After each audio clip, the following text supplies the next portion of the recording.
ముఖ్యంగా మనకు యాసంగి మొక్కజొన్నలో ఈ కత్తెర పురుగు అదేవిధంగా ఈ కాండం తొలిచే పురుగు ఉధృతి అనేది ఎక్కువగా ఉంటుంది. ఈ యొక్క కత్తెర పురుగు విషయానికి వచ్చినట్లయితే ఈ కత్తెర పురుగు అనేది మనకు 2018 సంవత్సరం నుండి మాత్రమే మన ప్రాంతంలో మొక్కజొన్న పంటను ఆశించి ఎక్కువగా నష్టాన్ని కలగజేస్తూ ఉంది. అయితే ఈ కత్తెర పురుగు వచ్చినప్పుడు వాటి యొక్క లక్షణాల ఆధారంగా ఆ పురుగును నిర్ధారించి సస్యరక్షణ చర్యలు చేపట్టాలి. కత్తెర పురుగు ప్రధానంగా పంట యొక్క తొలి దశ నుంచి చివరి వరకు ఆశించి నష్టాన్ని కలగజేస్తుంది. తొలి దశలో అయితే ఆకులను కత్తిరించి వేసి నష్టాన్ని కలగజేస్తుంది.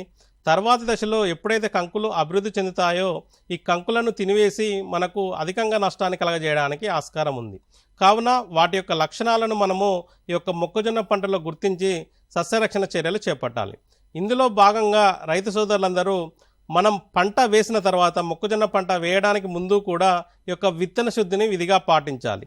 అయితే విత్తన శుద్ధిలో భాగంగా ఈ కత్తెర పురుగు నివారణ కోసము మనకు థయాంత్రానిప్రోల్ ప్లస్ థయోమిథాక్సమ్ అనే మందును 4 మిల్లీలీటర్లు 1 కిలో విత్తనానికి కనుక పట్టించి విత్తుకున్నట్లయితే ఈ యొక్క తొలి దశలో వచ్చే కత్తెర పురుగును సమర్థవంతంగా నివారించుకోవచ్చు. అంతేకాకుండా పంట వేసిన తర్వాత ఈ పంట తొలి దశ నుంచే ఈ పురుగు ఆశిస్తుంది. కావున ఈ యొక్క తొలి దశ నుంచే సస్యరక్షణ చర్యలు చేపట్టాలి. ఇందులో భాగంగా మనం పంట చేలో కనుక వెళ్ళి చూసినట్లయితే 8 నుంచి 15 రోజుల మధ్య కాలంలో ఈ ఆకులపైన తెల్లటి మచ్చల్లాగా జల్లెడలాగా మనకు ఉండడం గమనించవచ్చు. ఇటువంటి లక్షణాలు కనుక ఆకులపైన ఉన్నట్లుగా గమనిస్తే రైతు సోదరులందరూ అది కత్తెర పురుగు ఉన్నదిగా గుర్తించి సస్యరక్షణ చర్యలు చేపట్టాలి.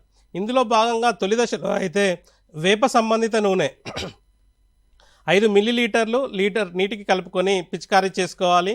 అంతేకాకుండా ఈ యొక్క పురుగు ఉధృతి ఎక్కువగా ఉన్నట్లయితే ఇది ఆకులను పూర్తిగా కత్తిరించి వేసి ఆకుల యొక్క సుడులలో ఉండి పూర్తిగా కత్తిరించి వేయడం మనం గమనించవచ్చు.